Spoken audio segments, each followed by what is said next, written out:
Você costuma investir? Toma cuidado para não cair em nenhum golpe. Nas últimas semanas, chamou a atenção do caso do ex-jogador do Palmeiras, Gustavo Scarpa, que teve um prejuízo de mais de 6 milhões de reais.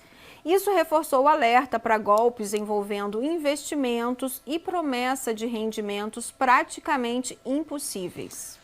Apesar da criatividade dos golpistas, existem mecanismos que podem ajudar a identificar e fugir dessas armadilhas. E para falar sobre isso, nós convidamos o Fabiano Jantalha, que é especialista em Direito Econômico e Finanças. Ele conversa com a gente ao vivo pela internet, direto de Brasília. E você, claro, pode mandar a sua pergunta para o nosso WhatsApp, 99313-9599. Fabiano, boa tarde, muito obrigado por aceitar o nosso convite. Boa tarde, Diego. Boa tarde, Sol. Boa tarde a todos os telespectadores. Fabiano, nesse caso do Gustavo Scarpa, a promessa era de um rendimento, um retorno, um lucro de 5% ao mês. É um número altíssimo e fora da realidade do mercado, né? Isso já seria um sinal de que teria alguma coisa errada nesse investimento, né? Exatamente. A primeira coisa que alguém tem que saber quando quer investir é que qualquer investimento, até mesmo um investimento em imóvel, tem risco.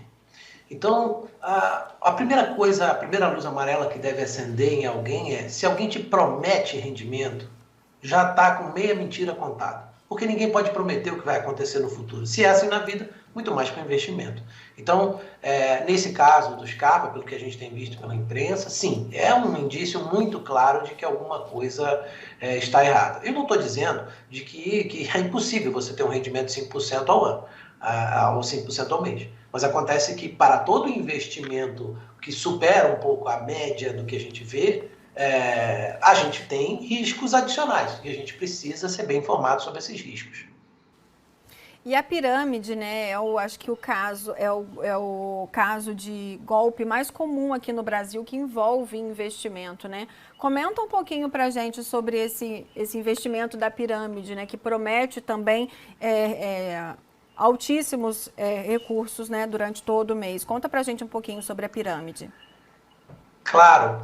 Na verdade, nós temos hoje no Brasil aproximadamente 20 golpes financeiros mapeados, né? E desses 20 golpes, sem dúvida nenhuma, como você colocou, só a questão da pirâmide financeira é a mais comum. Aliás, não é a mais comum no Brasil, é a mais comum no mundo.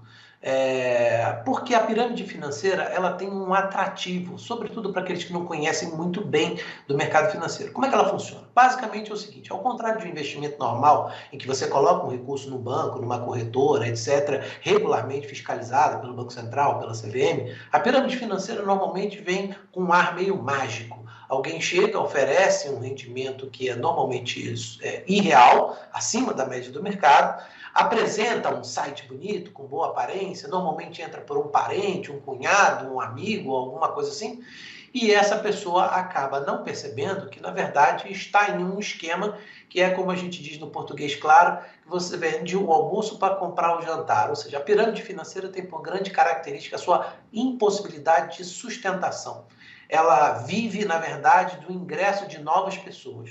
Então, a partir do momento que novas pessoas vão colocando dinheiro naquela empresa, os primeiros lá na ponta, os pioneiros que investiram naquela empresa conseguem resgatar uma parte desses valores. Então, a empresa, na verdade, o que ela faz é tirar dinheiro de um e dar para outro e, durante esse tempo, lucrar o que ela conseguir lucrar.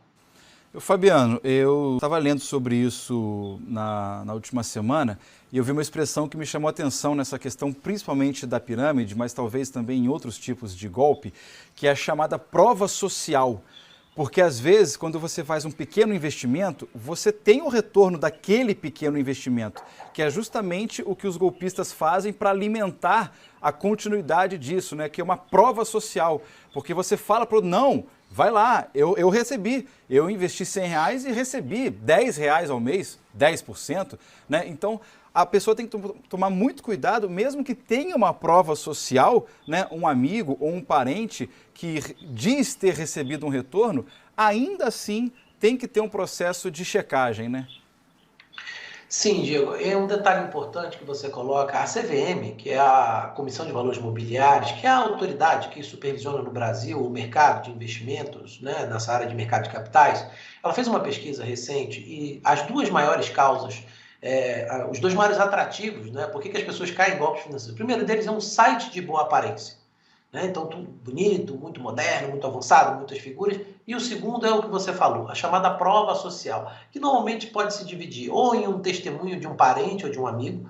Aproximadamente 40% das pessoas, segundo essa pesquisa, responderam dizendo que caíram em golpes financeiros porque foram indicados por amigos ou parentes. E o segundo é essa aparência do extrato. Né? Mas veja só, não basta você estar com o seu extrato naquela empresa dizendo que você tem aquele valor. Né?